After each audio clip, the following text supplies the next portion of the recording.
Yeah, you're going to get very tired of doing that because I'm going to be up here for several more times. So, thank you all. Welcome back. I'm delighted to welcome you at this time to welcome the distinguished members of our panel on harnessing economics and trade, which will be moderated by the Honorable Ambassador Carla Sands. Ambassador Sands has enjoyed a successful career in business, in government, and in philanthropy. She's served on the boards of Pepperdine University, the Los Angeles Museum of Contemporary Art, and the Los Angeles Philharmonic. She served as U.S. Ambassador to Denmark from 2017 to 2021. She's the former chair and CEO of Vintage Capital Group, and she is currently vice chair of the Center for Energy and Environment at the America First Policy Institute. Ambassador Sands and distinguished panelists, may I invite you to the stage.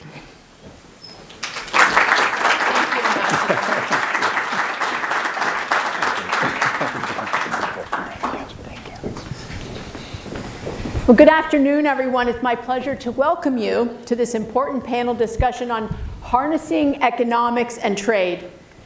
In the rapidly evolving global landscape, the intersection of economics, trade, and national security have never been more critical, and I'll just say, and diplomacy too, for those of you in the Dip Corps. Today, we'll explore the global economic challenges facing the United States and how the Trump administration is likely to tackle them. And to guide us through these issues, we're joined by two distinguished experts. Matt Goodman, the Senior Vice President at the Council for Foreign Relations, whose deep expertise in international trade and economic policy has informed some of the most pivotal conversations on global strategy. And Josh Lipsky, Senior Director at the Atlantic Council's GeoEconomics Center, who brings unparalleled insights into global financial markets and the nexus of economics and national security. Thank you. Thank you, gentlemen. Thanks for having us.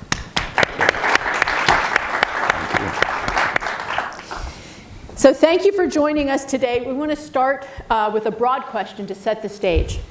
Josh and Matt, how do you anticipate U.S. foreign economic policy evolving between the Biden and Trump administrations? Where do you expect to see continuity? And where do you think we'll see the most change? And after that, we'll dive deeper into specific topics, beginning with tariffs. Josh, why don't we start with you? Well, thank you, Ambassador, and thank you so much to USIP for having us and for this entire day. It's such an important event and really honored to be a part of it. I think many people will be surprised about how much continuity there is specifically in the realm of what we describe as geoeconomics, economic statecraft, by which we mean the intersection of national security, finance, and economics.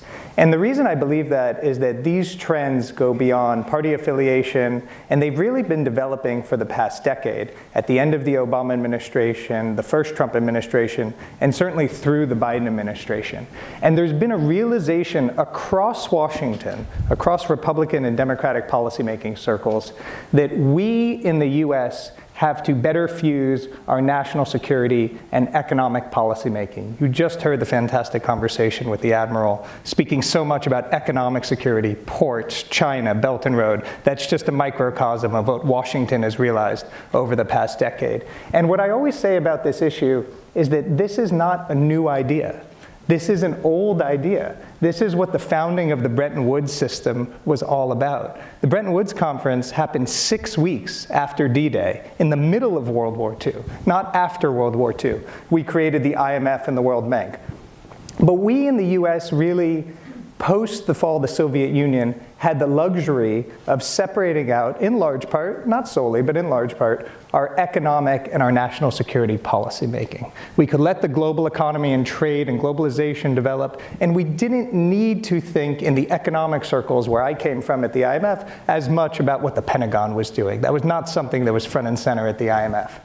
But that changed. It changed for a variety of reasons, and we can go into. But the bottom line is we in the US realize we have to approach these issues differently, and go to China, go to India, ask them how they fuse economic and national security policymaking. It would be strange to even ask them that question because they do it every day. So we are rediscovering what this means in the West, and I think the end result is you actually see more bipartisan consensus on these issues, even if the tools deployed look very different in a Democratic or Republican administration. Matt? Thank you, and thanks again to USIP. Really honored to be here. Terrific event. Yeah, no, I agree with Josh, as often we do. We're going to try to find some areas where we disagree, but I do agree that it's easy to focus on the change, and there will be change, particularly in obviously personnel, tone, areas of focus, and one area of substance that I'll come back to, but I just want to underscore the continuity point. Both the points that Josh made, that this is a longer term trend. I mean, I could even go further back. You could say, you know, the Barbary Pirates or something. Economics and national security have been interwoven for a long time, so it's not new. When I worked for Steve Hadley at the NSC, you know, my boss working on economic issues was part of the NSC, and it was, you know, integrated in that sense as well. But I do think there is this change now where it's much more central, and there is, I think, a bipartisan consensus on a lot of things, you know, for good and bad. Some of it, I think, is worrisome trends about what we agree on. I think when you look at, I sometimes describe sort of this new area of economic security, which obviously means something different to ordinary Americans, is putting food on the table and having a job. But here in Washington, it's sort of this nexus of economics and national security as a kind of spectrum. And in the middle, there is definitely risk or heightened risk, whether that risk is from pandemics or climate change or China. And I think it's natural that government wants to intervene in that space. But at the margins of that term, like at the economic end of economic security, you know, we want to be careful not to slip into protectionism and use this sort of problem as an excuse for protectionism. And at the other end, at the security end, you don't want this to become an excuse for weaponizing everything commercial that may have a theoretical risk. So I think there's a lot, and that's easy to say, and then defining exactly what we should be doing in that space is the hard part. But I think there is broad bipartisan consensus about that, and so I do expect a lot of continuity. The one thing, other than the obvious things about the tools and the tone and all the rest, that I sometimes say, and it may not be helpful to you, but it's the way I think about it. I think relatively speaking, the Biden administration was a little less focused on trade and a little more focused on technology. And I think that may reverse in a Trump administration where there's going to be more focus on trade, because that's what the president really cares about. And technology will continue. There's continuity on both of those issues. Like the Biden people kept the tariffs in place, but it was a pretty passive trade policy in the Biden administration. It's going to be much more active this time. And on technology, you know, there will be continued technology controls and focus on those issues, but I think relatively speaking, I'm looking for a little bit of adjustment between those two sort of broad sets of issues. Thank you. So Josh, there was a lot of talk about tariffs during the campaign.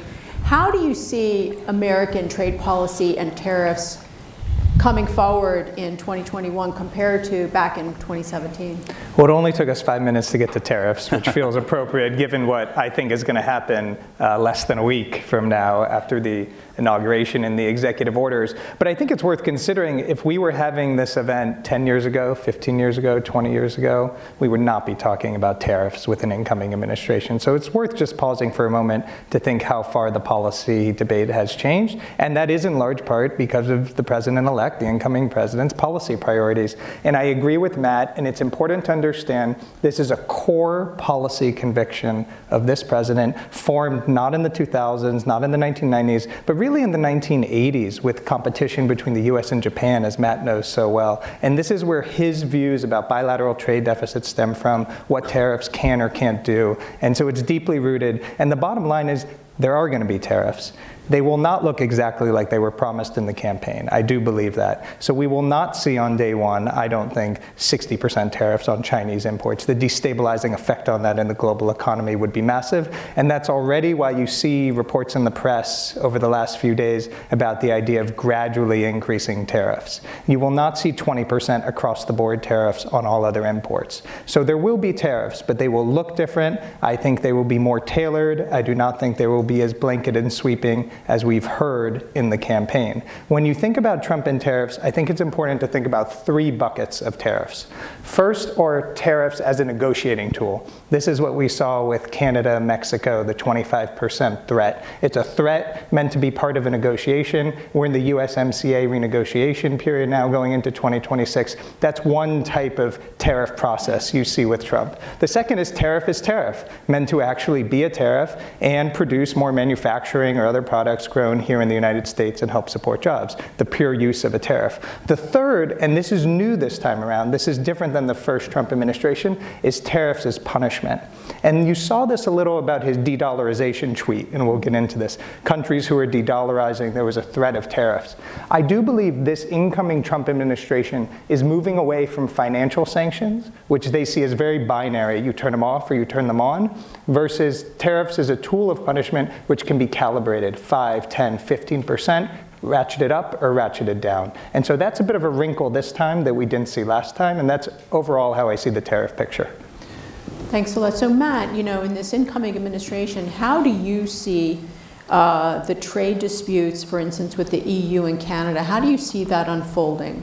Yeah, well, again, I agree with Josh, but I think here's one area where we may have a slight disagreement. We'll see in a week who's right. But I don't expect 60% tariffs on day one. But I think the interesting divergence, or the thing we should be watching on January 20th or 21st, is does the president pursue kind of the narrower, broad as they are, authorities like Section 301, which deals with unfair trade practices, Section 232, which is the national security provision on trade. Does he kind of go down that route, which is a bit of a softer approach because it requires time to get public comment and implement and create exemptions and so forth? Or does he deploy the kind of nuclear weapon of international economic policy, which is IEPA, the International Economic Emergency Powers Act, and if you haven't been able to roll that off your tongue the way I just did, you better start practicing because it's going to be a term you're going to hear about.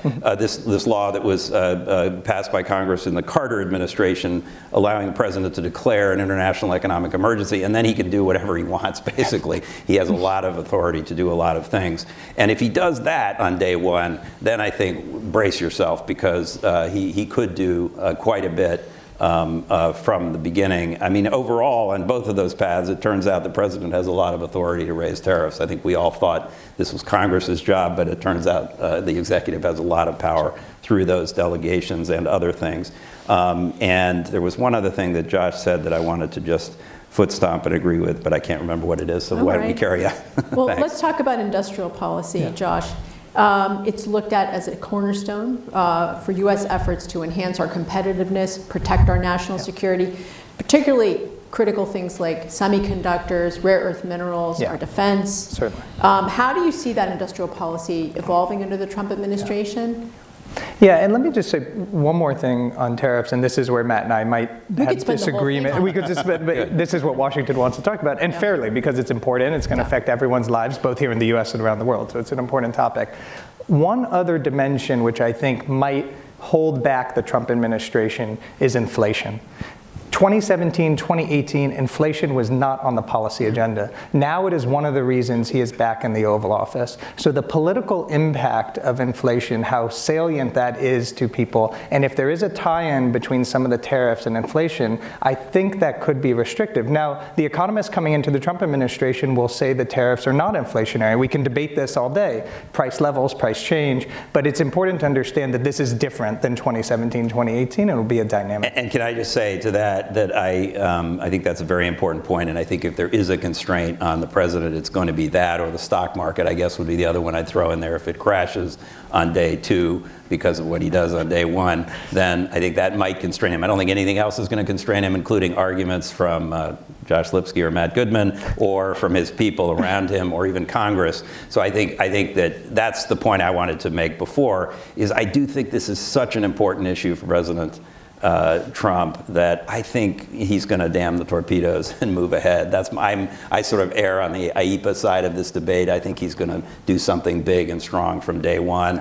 If there are those consequences, he might find a way to pull back, but my instinct is that, but don't hold me to that. We'll see. So I took you on a tangent, but let me say on industrial. This Trump Truth Social post that just came out today while we were at lunch, that President Trump is creating a new IRS, but it's called External Revenue Service, so ERS, and that will be concerning tariffs and raise revenue from the external, not just from American citizens, to the better of our economy. I have to dig into that policy proposal, but I will say I don't know how efficient it is to create a new agency of government. I thought the idea we were going to we will see. So, but let me answer the industrial policy question. Yeah, please.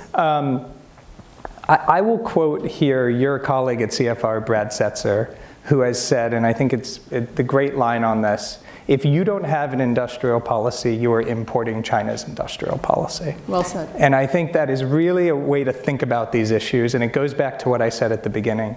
Both Democrats and Republicans have recognized we have to change the way we do business, how the government interacts with the private sector, and what industries we support here at home. Semiconductors, just one example of that, a sea change of what you would have seen 10 years ago, what we realized during the pandemic, the supply chain shocks, what we realized were critical both to our economy and our national security. So the difference between Trump and Biden here will be the industries that are supported and the way they're supported. So will the Inflation Reduction Act continue?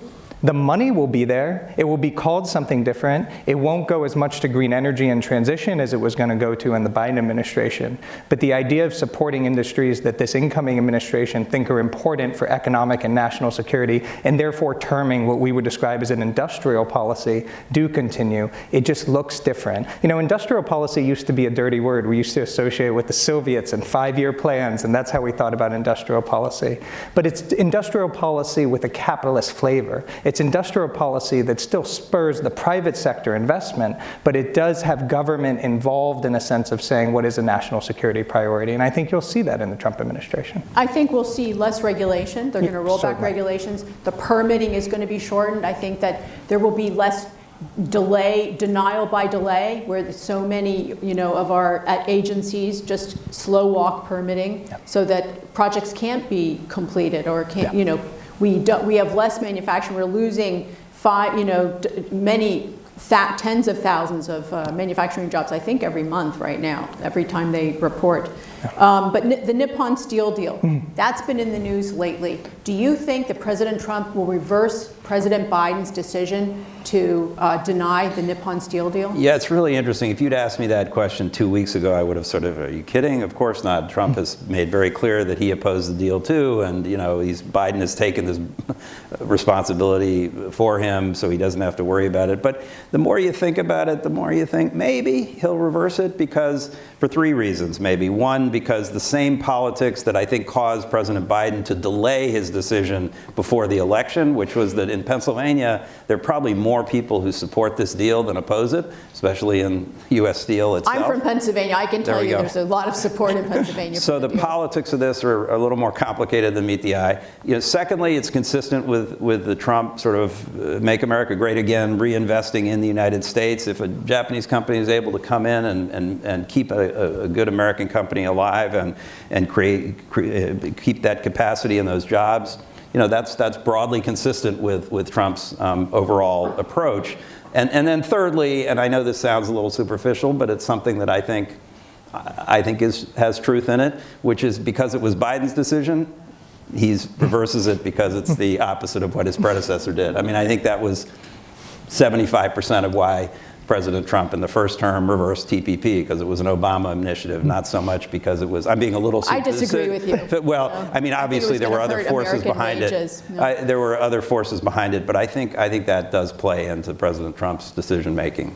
I don't think as much as President Biden's decision. You know, I don't think he makes decisions just to spite someone. I think he really makes decisions to put the American people first. And so I do think he's... You're talking about President Trump? President Trump, yeah, Okay. yeah, I do. So I'll respectfully disagree with you. But Josh, you know, we have the over-manufacturing, overcapacity in China. We've got the strain on the global markets. What do you think about advanced manufacturing? What are we going to do, the green technologies? There's a lot of tension around this. How do you see this playing out? Well, this is what is going to define the trade wars, if we get into them, which I think we will in one way, shape, or form, It's of the Project next 4 years 2025, right? and the next decade. And let's just talk about what we mean when we say China's manufacturing overcapacity, because we just throw it out there and everyone says, oh yeah, that's a problem. What are we talking about? I just want to correct myself. It's made in China 2025. Made in 2025. Yes, yeah, I that's misspoke. China's, you know, not just on that's technology and Yes, everything about right. Xi's ambition that he's mapped out over the past decade. But China has something like $1 trillion trade surplus right now, 10% of the size of their entire economy.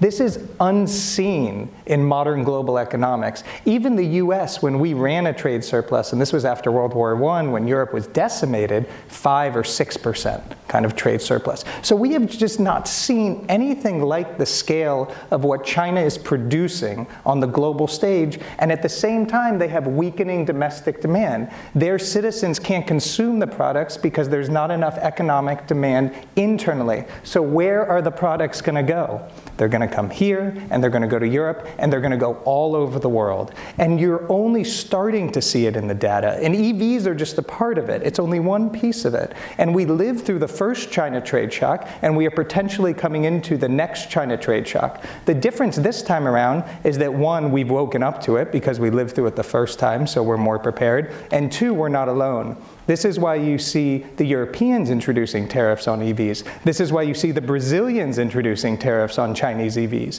So we will not be alone in combating the next China trade shock. The question will be, can this administration, can the Trump administration work with allies in a coordinated approach? But when we talk about Chinese manufacturing overcapacity, it's a big economic jargony world. But what we're talking about is the next China trade shock and the issue that could define the trade wars of the next decade. Well, Matt, do you see China and the U.S. being able to cooperate in trade? How do you see that going forward under the Trump administration? Yeah, I mean, first, again, I agree with Josh. This is a real concern, and you know, it can get a little sort of complicated, but it is fundamentally a huge challenge for us in economic terms, and I think ultimately national security. And so I think that is really at the heart of the China problem. Certainly in our space, there may be, you know, Admiral Ruffhead is I think worried about other things about China, but in our space, I think this is central. Look. I think, first of all, as many people have said, we kind of have to find some way to work with China on some things. There are sort of global, transnational issues that affect all of us. Pandemics is an obvious one. You know, there are issues around nuclear proliferation and problems in different parts of the world that we have a shared concern about. So I think there's a lot that we have to talk about, and we have to find some kind of mechanism for doing that. I think trade is going to be a hard one. You know, probably not top of the list, other than, you know, trying to manage the tariffs that are likely coming. But certainly there's going to have to be some conversation about how to manage that. And you know, to the extent, as Josh said in that helpful sort of breakdown of how to think about different types of tariffs, you know, to the extent they are a bargaining chip, I think that's going to be, you know, play right into the U.S.-China conversations, you know, fairly early on. Yeah. So, Josh, how do you expect the Trump administration to use export controls to restrict sensitive technologies exports? How about the investment screening? From foreign influence? How do you see the Trump administration manage this Yeah. We saw Biden, we saw Trump 1.0. You know, really it was the Trump administration the first time around that sort of started expanding the use of export controls, and we think of foreign direct product rule and Huawei and everything that happened in the first Trump administration, and you saw that continue in the Biden administration. Really the growth of the use of export controls, and there's a balance here because Washington has been so enamored really since 9/11 with financial sanctions. That is really what scaled up post 9/11, and you've seen a recalibration in the past few years thinking that export controls and these other tools might be more effective given the nature of the global economy than financial sanctions. The problem with export controls, I think from a Trump administration perspective, is that they take time to bite. So financial sanctions, whatever their weaknesses and ways to circumvent them, there's something you can hold out immediately and say, we debanked, we de-swifted, this company, this bank is offline now. Export controls, and we see this with Russia, countries will have a stockpile of a product. So when you stop the shipment, it does not happen overnight that you see the tangible results of those export controls. So I think there's going to be a tension here, a recognition that there has to be more investment in the Commerce Department, in their capabilities, in supply chains, how export controls work, more resources dedicated to it. But the natural instinct of all administrations, both Democratic and Republican, to show victories quickly will come into tension with the use of export controls. So I have another question for you, and it's really about global finance. So we've got the global financial markets, cryptocurrency, blockchain, quantum computing. These are all reshaping global finance, and it's raising questions about regulation, innovation, security. How do you expect the Trump administration to prevent financial crime? It's a big deal, ensure economic stability, and what impact do you think this will have on the US dollar as the global reserve currency? Oh, this is a big question. This is your question. Yeah, the US dollar is the global reserve currency. Look, I will say this. I think this issue is higher on the Trump administration's agenda than it was the first time around, right? So we were not talking as much in 2017, 2018 about the future of the dollar as the global reserve currency. Trump is tweeting about it now. We saw this a few weeks ago. Now, I really think it's important here, I say this often, to separate out two components of the dollar. One is the macroeconomic role of the dollar, how we use the dollar in trade invoicing, how it's used cross-border. Basically, do countries want to use other currencies for exchange cross-border? The dollar is really not under any immediate or medium-term challenge on this front. I know this is probably against some of the prevailing winds in Washington. It's just not. You can't point to any other currency, be it euro, yen, pound, renminbi, and say, look how that can challenge the dollar. Where the dollar is being challenged is on the national security role of the dollar, how we use the dollar in sanctions enforcement in particular. And there, countries around the world are building what we describe at the Atlantic Council in our research as alternative financial plumbing. They're building new pipes in the global economy. That takes time and money. It took us 50 years to build the global financial network, which underpins the dollar right now. But once those pipes are built, the water turns on in the pipes, and that's the money. So we have to be very cognizant from the US, I think the Trump administration is, I think the Biden administration was, that there's workarounds being built to the dollar that don't threaten the dollar as a global reserve currency, but do threaten the dollar in the way we've used it for our national security purposes, really over the last 20 years in particular. Thanks so much. So Matt, the US has been a leader in the global economy, shaping trade rules. We made them, multilateral institutions, economic norms. How does the incoming Trump administration envision the future of leadership in the global economy? And can you talk about how you think they're going to approach this issue with the global economic challenges we face and our domestic priorities? Yeah, I mean, I think the first thing to say as a preface is that, again, these are longer-term trends in a sense. They're these institutions and rules and norms that we created, as you said, after World War II, and that provided huge benefits to us and to the rest of the world, had already been under strain. I mean, as far back as the 1970s, when for maybe sort of three reasons they've been under strain over time. One is that that they have not engendered the same support from the American people, so we haven't been in a position to go out and support these institutions financially and in other ways. Secondly, the trust in Washington running things like this has eroded, and that goes back to the 70s with Watergate and Vietnam and so forth. And third, the institutions themselves have not performed as intended in many ways, especially the World Trade Organization, which was, of course, created later, but on the foundations of what was done at Bretton Woods. And so I think these institutions and this multilateral approach in our space has been under strain for some time. But, you know, certainly it seems that President-elect Trump, and certainly from his first term experience, is less enamored of this sort of multilateral system generally, and it bleeds into other domains as well, but certainly in the economic realm. He seems to be more interested in bilateral, maybe some mini-lateral or plurilateral arrangements, like I think the Quad probably survives for a number of reasons. Maybe some of the trilateral arrangements, but I think the G7, other sort of plurilateral arrangements, I think are going to be more difficult. So, and certainly the multilateral institutions. But again, he didn't pull us out of the WTO or the WHO or the IMF or other institutions in his first term. And he pulled us out of the WHO in his first term.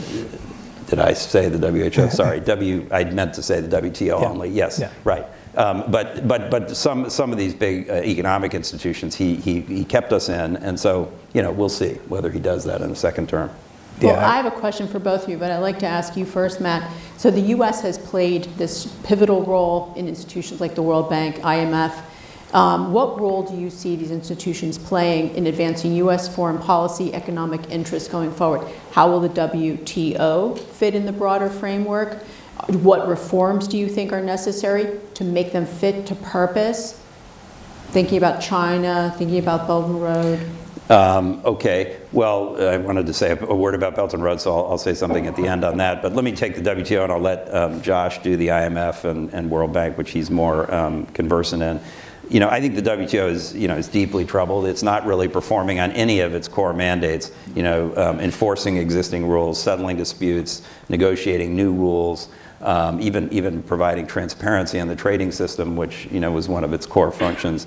It's really failing at all of those things, and that's, you know, for a lot of reasons. It's partly overreach by the institutions and the bureaucrats and people appointed to those organizations. It's partly disruption from other players, like obviously China and Russia, but South Africa and Turkey and India have been disruptive forces in the WTO. And we've been disruptive in the WTO, you know, partly because of frustration. Again, going back before the first Trump administration, actually my former and current boss, Mike Froman, was the guy who actually denied one of the judges on the dispute, the arbitration council at the WTO. Ultimately let one go through, but turned down the first one. So there's been concern on both sides of the aisle about the WTO for a long time.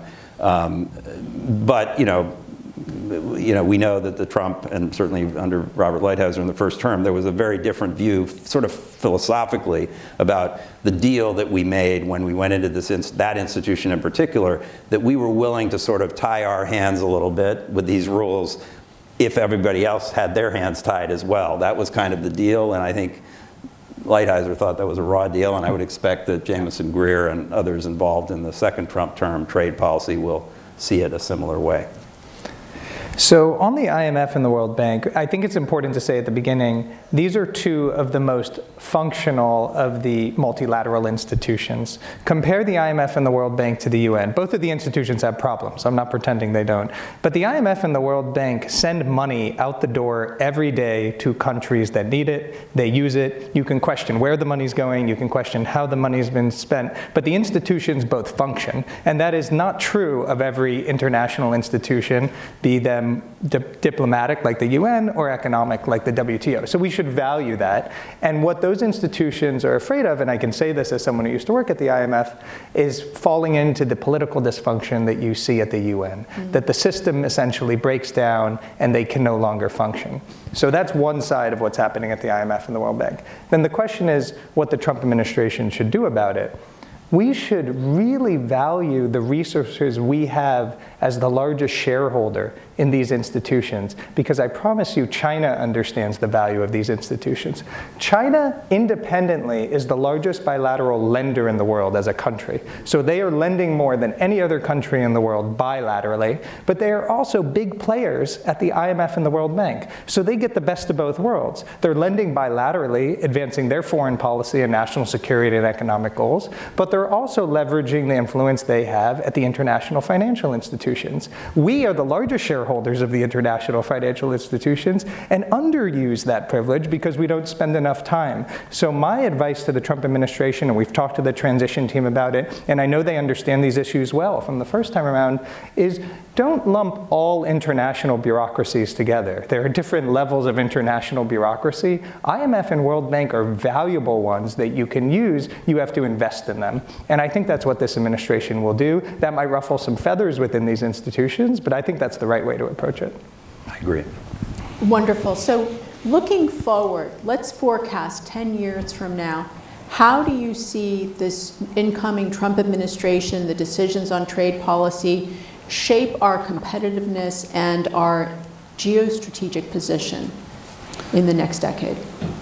Yeah, well, it's a big question. 10 years is 10 years is a long time, but it is worth going through the exercise of thinking about that time difference, because we're putting down some things that are going to have that kind of long-term effect.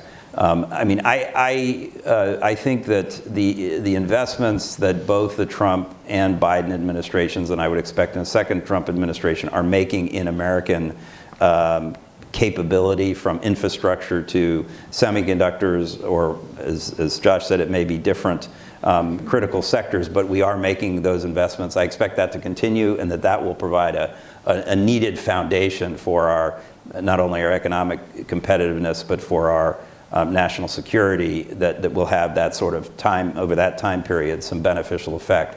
Some of it, is going to take that long to really play out.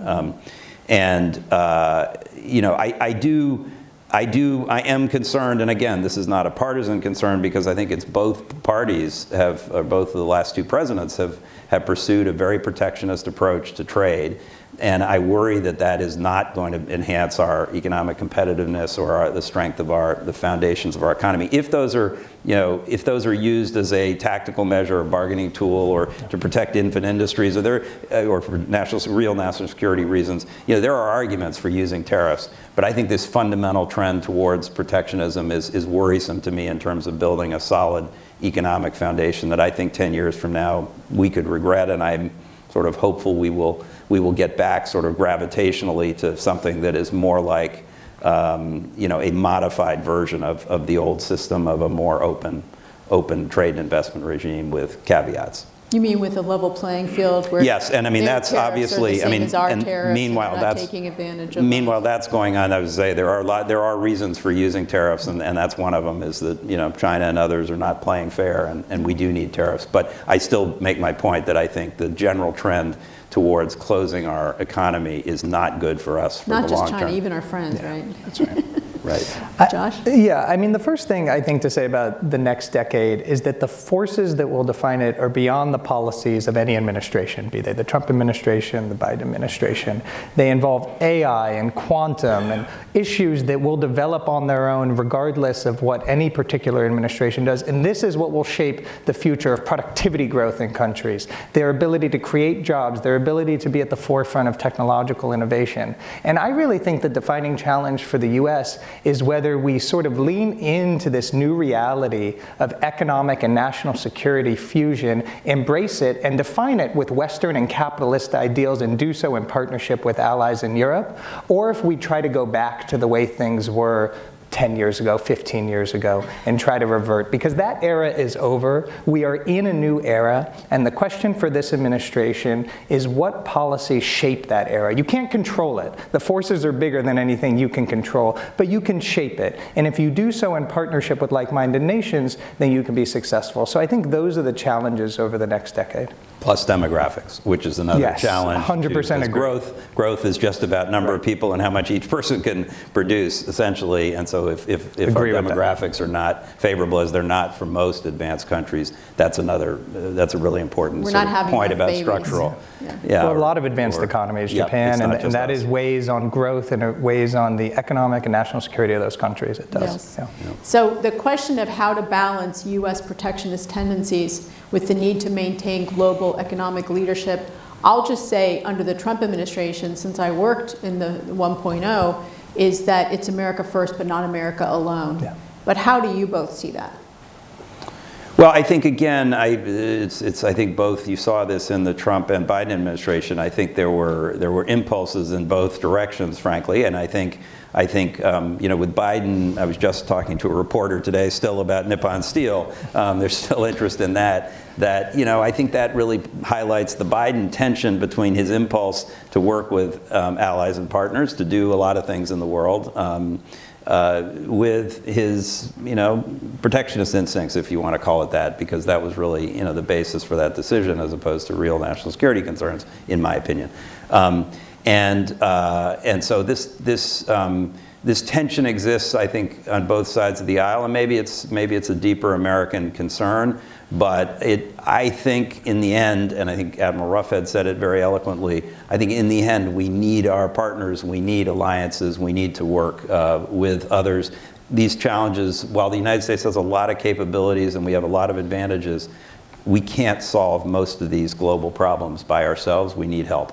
Yeah, I think that on the America First versus America Alone point, time will tell in Trump 2.0. And I think what's important to remember is that other countries have their own domestic and international, national security and economic priorities. So we have come from a place, and Trump has been reelected from a place of deep feeling of where there has been unfairness in the system, really going back decades. But these countries have their own issues that have generated their domestic politics and their priorities. And I think if the Trump administration recognizes that, then they can do what they do, which is make deals. But if it comes from a place of this is only what America needs, then it will not be received well by allies around the world. And that's why time will tell whether this works or not. There was a story in the Wall Street Journal this week, and I thought it was fascinating. It said there's under consideration in the next Trump administration because they're very worried about retaliatory tariffs. Because, okay, maybe tariffs aren't inflationary, but clearly retaliatory tit-for-tat tariffs would be. And the idea floated by incoming Trump administration members was,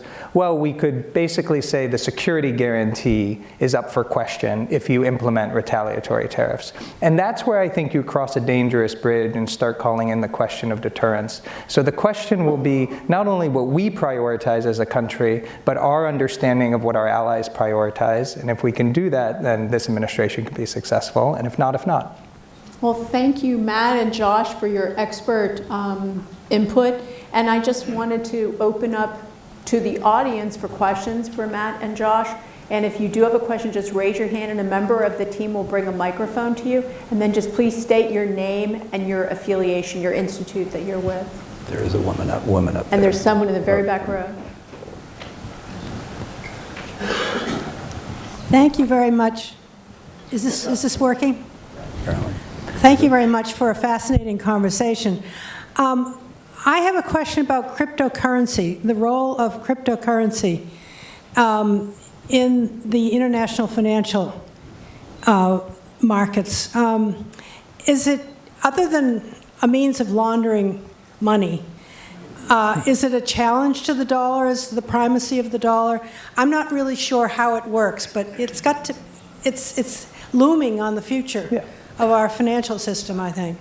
Sure, I'm happy to take that. It is looming on the future of our financial system. It's growing in importance every year. Stable coins, which are dollar-pegged cryptocurrencies, that's why they're called stable coins, 99% of them are pegged to the dollar, are growing in volume every year, with hundreds of millions of dollars of transactions globally. It's not an immediate threat to the dollar because it still is such a small scale compared to how we use dollars around the world. What is a threat, I believe, is the technology that is being used and how other countries could weaponize that technology to create faster systems of transmission of money outside the dollar. And that's a little bit what I was talking about earlier, the national security role of the dollar. So it's not Bitcoin and these cryptocurrencies, sometimes used for very legal purposes, sometimes used for illicit purposes, as you pointed out.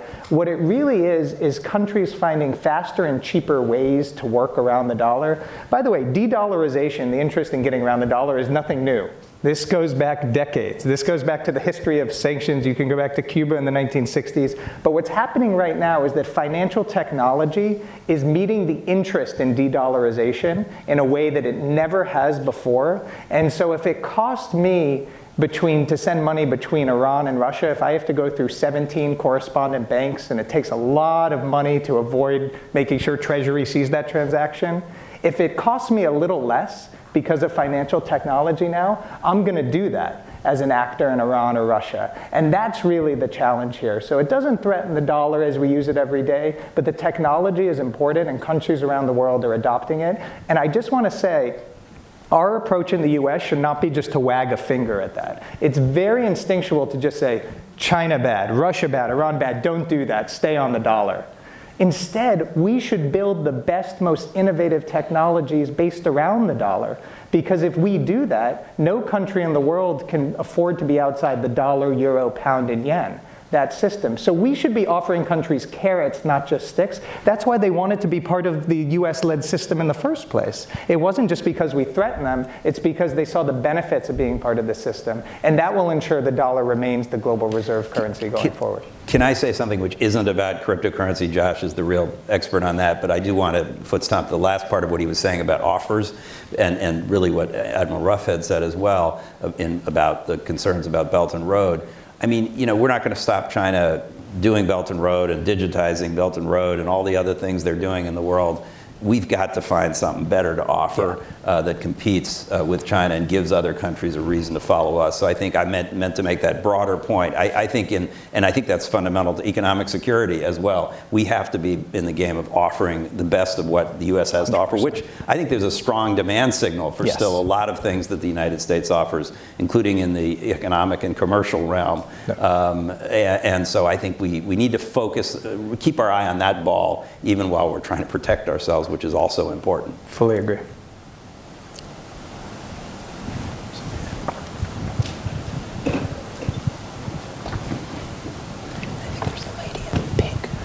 Thank you. My name's Adrian Zuckerman. I'm former U.S. Ambassador to Romania in the first administration. I have a question for you, Josh. In Africa, for example, I don't think you can find a dollar-denominated transaction if you search from east to west, north to south. To me, I'd like to believe what you're saying, but I'm a little troubled by that. And I think that from what I understand, and I'm not an expert on this, it's spreading to South America and a lot of other places. I also see it developing in Europe. So I'm not quite sure I understand your optimism why the dollar's not endangered here. Yeah, and I don't want to be, overly Pollyannish about the dollar, but when we look at the data, we look at how countries hold their reserves, which is a signal of where countries feel like the safest asset can be. And that has only marginally moved away from the dollar over the past 20 years. And it hasn't moved into China, and it hasn't moved into adversarial nations. It's moved in Canadian dollars and Australian dollars and what we would describe as geopolitically aligned countries. So that's where some of the optimism comes from, because there's no real alternative right now to challenge the dollar at global scale. But we shouldn't sit on our laurels and be happy about that. Because if our position is only defensive, well, no one can compete with us and there's no challengers, eventually someone will. And that's what I was trying to say before. We should innovate from a position of strength. There's no doubt what you're saying is correct. On a retail basis within countries, there is far more non-dollar payments going on. We just don't see that having an effect on the dollar at a macro global scale. It doesn't mean it couldn't over time, which is why we should be bringing the best technologies to bear on this. I see this all the time. We do work on central bank digital currencies, stable coins. Countries want US leadership. They're begging for it. They're hungry for it. We often don't come to the table with anything. And then they turn to China and other countries and say, fine, if you're the only one coming to the table. We heard this earlier in the conversation about ports. It's true in the digital realm as well. So just because we don't see it in the data yet doesn't mean we shouldn't be worried about it. But I also don't think it's time to panic. There's nothing that can rival the dollar. We just have to get back in the game. Was there a question up here, the lady in the pink suit? Did you have a question? Thank you very much, Tamana Salakudin with USIP. Really appreciate your comments thinking about harnessing economics and trade for either protectionism at home or maybe punitive measures against other countries. But you're talking about competing with China, so connecting to the first intervention we heard, how can we offer countries, whether in Asia, the Middle East, or Africa, which many of them are hedging, and they're economically, as you said, receiving, they're receiving the infrastructure or the, digital stack from China.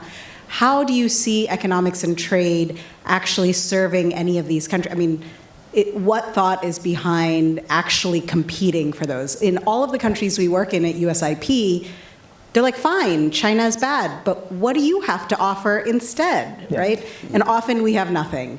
And a second part to that question, you talk about the Bretton Woods post-World War II infrastructure. Most of the countries across Asia and Africa say these systems are not working for them, right? They're all at the IMF, they're all at the World Bank post-COVID, and they really aren't working for them. And so they are looking for alternatives. Yes, they have lots of bilateral loans with China, but the vast majority of their loans are actually to the Paris Club. So they don't see much difference between the two sides. So where is our strategy to actually compete economically? Thank you. I go first and then Josh. So your question, the first question, validated my point that we need to be offering something that is credible to partners. And that's hard for us for a lot of reasons. It's easier for China to offer large amounts of money, although they wasted a lot of money, and some of that got them some blowback and hasn't worked as well as they originally intended, but we can't wait for them to fail. We have to offer something. And I think the answer lies somewhere, and I think, again, Admiral Roughead alluded to this, in our private capabilities. We have amazing, companies with amazing products and services and after service and things that people really understand are good. It may be a little more expensive, it may take a little more time, but we do have some great offering there. And then our financial position. I mean, China originally said it was going to spend $1 trillion on Belt and Road. Well, whoop-de-doo. We have $100 trillion in insurance monies, pension monies, hedge funds, other financial assets that if we could find a way to deploy a small portion of that into some of these solutions in these countries. And that's what both the Trump and Biden administration have tried to do through various, and I've forgotten even the acronyms of some of their initiatives. Certainly it's behind the Biden administration's Partnership for Global Infrastructure Investment of trying to crowd in private money into infrastructure and other investments in the global south. And it's hard though, and it does require the government to put some skin in the game, money and other forms of risk mitigation to help the private sector really get that risk return balance to be at a level where they feel, okay, now we can go in and support. I think that's the key. We have to find a way to mobilize that money. Yeah, and I would just say there's a huge opportunity coming up for the U.S. because the Trump administration will host the G20 in 2026. I think this is an incredible opportunity to define in real policy terms some of the issues we're talking about today. Economic statecraft, geoeconomics, what we bring to the rest of the world, not just advanced economies, but emerging markets. So the fact that it'll be here in the U.S. is actually incredibly important coming next year. On the Bretton Woods system, you're 100% right. Countries say this all over the world. I lived this when I was at the IMF. I heard it firsthand. There's no difference between the Paris Club and there's what China's doing to us. I do think over the past 18 months, some countries have rethought that because of the experience with Zambia and other countries in the G20. Now we're getting very wonky in IMF world, but the G20 debt sustainability framework. Because it turns out China found out what every lender in the world finds out. It's easy to lend the money. It's hard to get it back. China's now starting to be on the back end. They've been lending money for a decade. Now they're in the place of having to collect it. And guess what? They found out what the IMF and the Paris Club and everyone else found out. Some countries can't repay on time, and China has not been very flexible about that situation. And countries who are on the receiving end of that have noticed it. So you're right that countries have said, what's the difference? Why shouldn't I take this money? They have started to have an awakening given some of the tensions and the inability to renegotiate over the past 18 months or 2 years. And we have to take advantage of that from a US perspective. We have to say, look, you might not like the IMF and the Paris Club, and that's fair, and we have to reform internally about our processes, but at least we're always willing to come to the table. We are willing to negotiate. We do not want to see you go into debt default. So for all the problems we have, at least we're not saying no and forcing your country into a default. We don't push the issue enough. We let these things kind of play out in the international sphere. We're doing some, they're doing some, because we're so scared of breaking what we think works. But to your point, maybe it doesn't work, and we shouldn't be afraid of breaking it if it needs to be broken. I see two ladies here toward the front. Thank you. Nancy Zirkin, Vice Chair of Thank you, Nancy Zirkin, Vice Chair of USIP. I heard Matt say that that he thinks, and I don't disagree, that what many economists have said, that when Trump comes in, he is going to go for big tariffs right from the get-go. And we've heard all the predictions and everything else. What would a moderate approach be if he chose that way under the sections you actually cited? Yeah, well, I mean, just by using those tools like Section 301, Section 232, that would be a little more moderate by itself, because those authorities require publication of the proposed tariffs and public comment and, you know, various forms of implementation that takes quite a long time. So you could see him on day one signing things saying, I'm going to put 301 tariffs or 232 tariffs in place, and it will take quite a while for that to play out. Obviously, he can moderate the rates, and not, as he's already done, from 60% on China to 10% in more recent statements. And he can also calibrate and say, we're going to do it only on critical things and not on sort of ordinary things that consumers really still want to get cheaply. So there are a variety of ways in which that could be parsed out. I think Donald Trump himself wants to go big on this issue, so that's what I'm sort of watching for. My only kind of slight, oh no, please. I was just going to say, what would the effect on the economy be with the moderate approach? Yeah, I think that on the moderate approach, if it really happens, there's a good argument that it would not be really destabilizing to the economy and not be significantly inflationary. If it really is moderate, if these are phased in, well signaled, as long as there's not tit-for-tat retaliatory tariffs, which are going to be pretty hard to prevent, because one thing we haven't talked about that's different than the last time around, other countries are much more prepared than they were for Donald Trump the first time.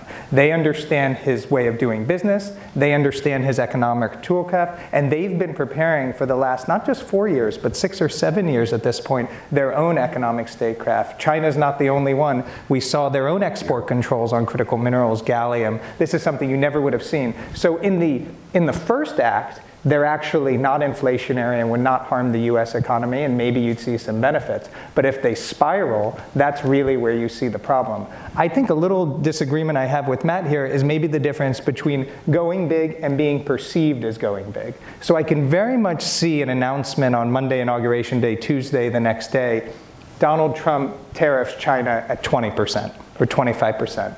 But do those tariffs really go into effect on Monday, January 20th? Or then, does the Treasury Department say to China, we'd like to reopen negotiations on the phase 1 trade deal that we negotiated with you in the first administration? So I think we all are going to have to do a job of parsing what is said and versus when it is implemented, because those could be two very different things. Because the tariffs that are announced next week might only be a means to bring China back to the negotiating table, not necessarily intended to be implemented as announced. Well, I just want to just kind of dispute with you a little bit. So you mentioned gallium, that China just said, you know, we're not going to send you gallium. We need the critical minerals. They control the majority of the critical minerals that we need for our defense industry, for our cell phones. But as a matter of fact, during the pandemic, China stated publicly, maybe if you don't do what we want you to do, we're not going to send you the precursors for all your medications yes, you remember need. This. And they did say, well, maybe if we don't like what you're doing, if you don't do what we want you to do, we're not going to send you the critical minerals. And it was a blanket critical minerals. So they have used threats via trade for years. This was in the end of the Trump administration, the beginning of the Biden administration, so it's a while ago. But so they have been those actors, and they do it all over the world, 100%. And to much weaker nations. So I think that whatever we need to do to get this trade situation right and to reduce the trade deficit that we have with China is essential. Do we have time for one more question? All right, this gentle lady.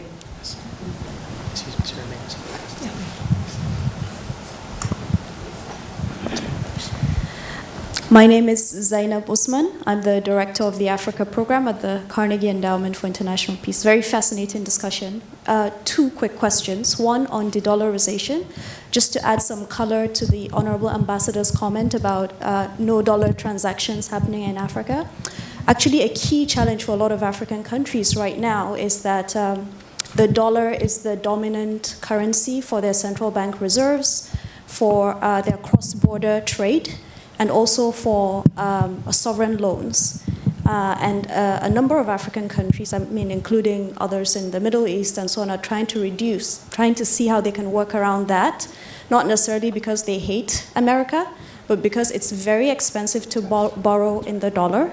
Interest rate payments and principal repayments are very, very high. Cross-border transactions are very difficult, and a whole range of other factors. So my question to the panel is, how do you see the incoming administration responding to prospects of de-dollarization? Because there are initiatives right now underway to try to see how to use local currencies for these, for whether it's reserves or cross-border transactions or sovereign borrowing. And then the second one is with respect to trade. What do you think is the direction of travel for the incoming administration with respect to preferential trade programs like the African Growth and Opportunity Act, which is set to expire in September of we're already in 2025, this year, and then the Generalized System of Preferences, which already expired in 2020. When you combine both AGOA and GSP, you have close to 2/3 of countries around the world that are beneficiaries of those programs. And if across-the-board tariffs are implemented that affect these countries, the US is essentially going to lock itself out of trading across significant product lines with these countries. So any thoughts on trade and developing countries and these preferential trade programs would be helpful? Thank you. Great. I'll take the first on de-dollarization, then turn to Matt on trade, and thank you for the question. So what you're alluding to, BRICS countries and other countries really trying to finance more in local currencies because of the issue you identified, not wanting to get away from dollars, but how difficult and expensive it can be to access dollars, and this is driving a lot of the interest in finding alternatives. So what will the Trump administration do about that? It's an open question, but I think there's a couple routes they can go down. One thing I think you will see is the unleashing of dollar-backed stablecoins in the global economy. Now, this has two sides of it, both a risk side and an opportunity side. But one thing dollar-backed stablecoins provide is easier access to dollars. Now, you can dispute whether they're dollars or not, but at least in terms of their value, they're much more accessible, and they are valued at exactly $1 one for one if you trust the company that's issuing it and that they're pegged to it and would not depeg. But you're going to see a much more crypto-friendly administration. There's no doubt about that. And you're going to see a deregulation environment. And that means there's going to be these dollar-backed stable coins flooding all over the world. There's already demand for them. We see this across the world. And so I think you see this as one outlet for the demand for dollars, not dollars issued by the central bank or traditional commercial bank, but digital currencies, stable coins, what we would sometimes describe as digital dollars, but they're not issued by the central bank. The other question is how we make it cheaper to access dollars.